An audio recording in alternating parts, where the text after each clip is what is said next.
educação, porque é preciso que a gente eduque desde pequeno. Mas falar em morte na nossa cultura é proibido. Não abordamos o assunto, que é a única coisa real. Todos nós nascemos e sabemos que vamos voltar para a casa do Pai.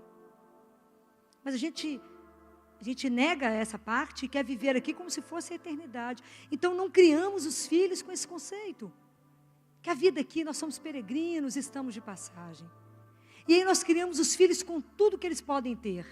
Mas não damos nada na alma. É o que São Paulo, quando ele fala que cai de joelhos, porque eu peço a Deus que conceda, segundo a riqueza de sua glória, que vós sejais fortalecidos em poder pelo Espírito no homem interior. Há algo dentro de nós que precisa crescer, que é o que está dentro, é o homem interior. Mas como a gente não cresce nisso, eu tenho problemas a cada 3 meses lá no CTI, quando mudo o grupo de residentes. Porque talvez seja a primeira vez que eles têm contato tão de perto com a morte. E que eles compreendem que chama-se finitude. Eu sou finito e eu vou morrer. Todos entram em crise. Entram em crise existencial. Já não sabe mais se quer medicina.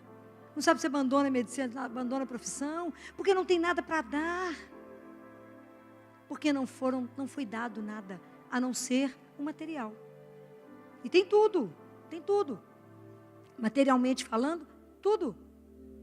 Mas não tem aquilo que é dentro deles. Eles ficam apavorados comigo. Ontem eu falei, esse menino está piorando, vamos batizar. Elas nem respiram. Batizar, eu falei, porque vocês foram batizados. E todos que foram batizados, numa emergência dessa, têm a obrigação de batizar. Ainda mais esse coitadinho do Zé, que é órfão, ninguém quer ele. Está aí todo mundo pelejando, ver quem vai adotar o Zé. Eu acho que Deus vai adotar ele primeiro. Então, é a luta. Mas não conseguem viver isso porque não tem nada. Então não tem mais compaixão. Não vive mais a dor do outro, porque não conhece nem dor.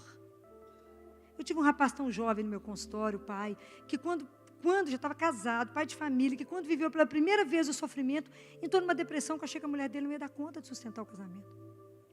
Ele falou comigo, eu fui criado, Filó, sem noção de sofrimento, sem noção de perda. Nunca imaginei que ia perder pai e mãe. O pai, ninguém tinha morrido ainda não, era só ameaça, como dizem. Era só uma ameaça. Esse moço quase não levantou mais.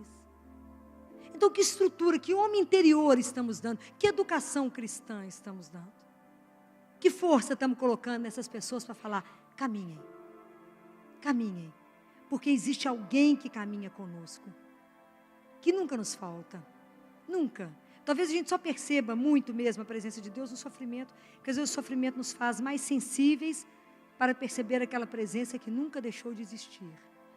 Sempre, Deus jamais vai desamparar um filho dele, jamais vai nos desamparar nos momentos difíceis, porque não é fácil criar os filhos nesse mundo de uma forma cristã. Outro dia uma mãe me falou lá no consultório, eu falei com esse menino aqui, Filó, que ele está apanhando lá na escola, que ele tem que bater também. Eu falei com ela, você é cristã? Ela falou, sou. Eu falei, o que Jesus falou? Se te bater de um lado, vai fazer o quê? Ela falou, Filó, mas é muito difícil. Falei, porque nós vamos misturando o paganismo dentro da atitude cristã. Então, nós vamos ser testemunho de fé quando? Nunca. Porque você tem que ensinar seu filho a chamar professor. E outro dia, um de 4 anos, todo bonitinho, falou assim comigo. Porque fulano, que eles falam nome e sobrenome, né? Fulano está batendo, tia Filó, em todo mundo. Ele bateu em mim e não gosto dele. Falei, é porque ele está sofrendo. Não está, tia Filó, ele está ótimo. Falei, ele não está ótimo. Ele está sofrendo. Na hora que ele ficar batendo nos amiguinhos todos, vocês vão fazer uma roda perto dele, abraçar ele muito, abraça muito. E fala com ele, nós gostamos muito de você. O coraçãozinho dele está sofrendo. Ele foi olhar para mim de ladinho assim, e falava, não acredito em você, não está sofrendo. Ele é mau, ele bate. Falei, ele não é mau. O coraçãozinho dele está dodói. Alguma coisa está acontecendo na casa dele. Por isso que ele está batendo em vocês. Ajuda ele, abraça ele muito. Pensa nisso que a tia Filó está falando. Estou esperando o retorno para a gente poder ver o que aconteceu. Porque a gente precisa ver se vai estimulando outras coisas para as crianças. Porque a criança precisa ver. Então, a criança que vê um casal que se ama, um casal que se reúne para estar em oração, um casal que tudo coloca diante de Deus, um casal que quando o filho vai estar na adolescência para fazer um vestibular, se coloca diante de Deus e fala, qual é a missão que o Senhor entregou para o meu filho? Quando o Senhor me deu esse menino, é para ele fazer o quê? Nos ajude a ser o canal, para ajudar esse menino a chegar aonde ele precisa chegar. E não falar com o filho, o que está dando no mercado, meu filho? O que está dando mais? Não é essa a atitude de um pai cristão, de uma mãe cristã. Mas é uma atitude de se colocar em oração, para ajudar o filho a decidir. Porque às vezes as decisões de Deus não são fáceis. Entender o que Deus quer não é fácil, porque não temos um coração puro. Então não conseguimos entender direito. E eu fico lembrando que na época que eu terminei residência, e tinha proposta de voltar, e tinha proposta de ficar, eu falava com meu pai e minha mãe, o que eu faço?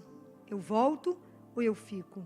Meu pai dizia, a gente queria você de volta, mas nós vamos todos rezar, para que Deus mostre o que Ele quer. Eu fiquei jejuando toda sexta-feira, por um ano, passava pão e água, assistia a missa todo dia, fazia um rosário por dia, para ver o que Deus dizia. Demorou um ano para que eu conseguisse entender e mostrar com toda clareza que Ele queria que eu ficasse. Para eles de lá não foi fácil, né? Essa decisão minha de não voltar para casa, né? Minha promessa era de voltar, e eu fiquei. Mas naquele momento, eles entenderam que, foi o que eu falei com meu pai, no dia que nós conversamos, eu disse a ele, antes da obediência ao Senhor, eu tenho um outro pai a quem eu devo obedecer. Essa consciência é muito clara. Eu tenho um outro pai, a quem eu devo. Primeiro, eu tenho uma missão. Todos nós temos. O nosso sentido é a eternidade. O que nos aguarda é o paraíso. Aí você vai falar comigo assim, Filó, mas é muito difícil, porque os filhos, na grande maioria, não querem ouvir falar de Deus. Então, eu tenho uma coisa para contar para vocês. Se o seu filho não quiser ouvir nada de Deus, você fala, mãe, não vem com esse assunto. Não quero saber desse Deus seu.